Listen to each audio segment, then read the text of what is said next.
Hello friend, welcome back to my channel. আবারও একটা নতুন ভিডিও নিয়ে চলে এলাম। তো আজকে সকালটা শুরু করছি রাস্তা থেকে। বুঝতেই পারছো কোথাও একটা যাচ্ছি। তো কোথায় যাচ্ছি জানতে হলে দেখতে হবে পুরো ব্লগটা। তো চলো দেখতে থাকো। এটা হচ্ছে মায়েতার ব্রিজটা, আর এখানে যে নদীটা দেখতে পাচ্ছ সেটা হচ্ছে শিলাবতী নদী, এবং প্রচুর কাশফুল ফুটে আছে। যেহেতু দুর্গাপূজা আসছে কিছুদিন পরই, সেই জন্য প্রচুর কাশফুল ফুটেছে এবং দেখতে খুব সুন্দর লাগছে। অপূর্ব সুন্দর জায়গাটা লাগছে দেখতে।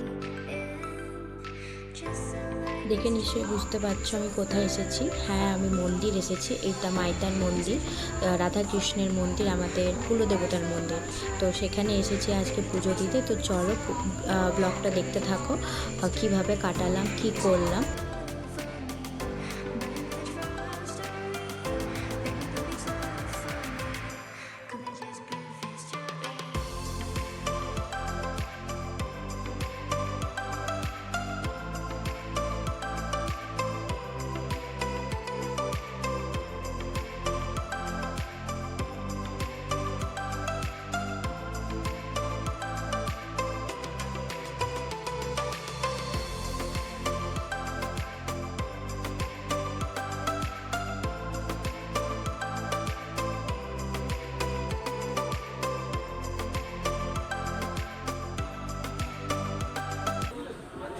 এখন ঠাকুরের দর্শন এবং পুজো দিতে যাচ্ছি। তো সামনে দেখতেই পাচ্ছ প্রচুর ভিড়, সবাই দাঁড়িয়ে আছে পুজো দেওয়ার জন্য এবং দর্শন করার জন্য।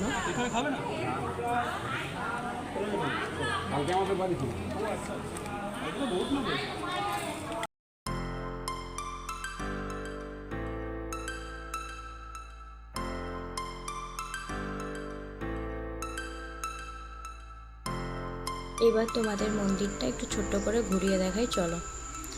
এটা হচ্ছে আমাদের মন্দিরের অন্য একটা সাইড, যে এখান থেকেও ঢোকা যায়, আবার সামনের ফ্রন্ট গেট একটা আছে, সেখান থেকেও ঢোকা যায়। এটা হচ্ছে রসিশালা, যেখানে ঠাকুরের অন্নপ্রসাদ রন্ধন করা হয়। আর এখানে একটা বহুল প্রচলিত জিনিস হচ্ছে, এখানে রান্নাও পুরো কাঠ আর উনুনে করা হয়। এখানে কোনো গ্যাস বা ওভেনে ইউজ করা হয় না। আর এই জায়গাটা দেখতে পাচ্ছ, এই জায়গাটায় বসে আমরা প্রসাদ খাই।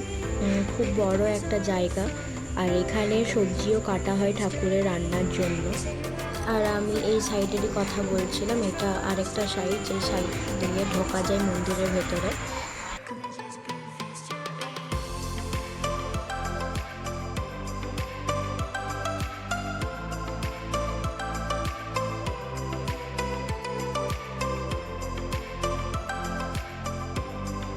আরেকটা জিনিস তোমাদের দেখাই, এটা হচ্ছে অফিস রুম। অফিস রুম বলতে এখানে প্রসাদ খেতে গেলে 60 টাকা কুপন কেটে প্রসাদ খেতে হয়। তো যেটা এখান থেকে কালেক্ট করতে হয়, এইটা হচ্ছে অফিস রুম। আর এখানে ঠাকুরের বিভিন্ন ফটো ফ্রেম যেটা সেল করা হয়। এখানে প্রসাদ খাওয়ার জন্য সবাই বসে গেছে।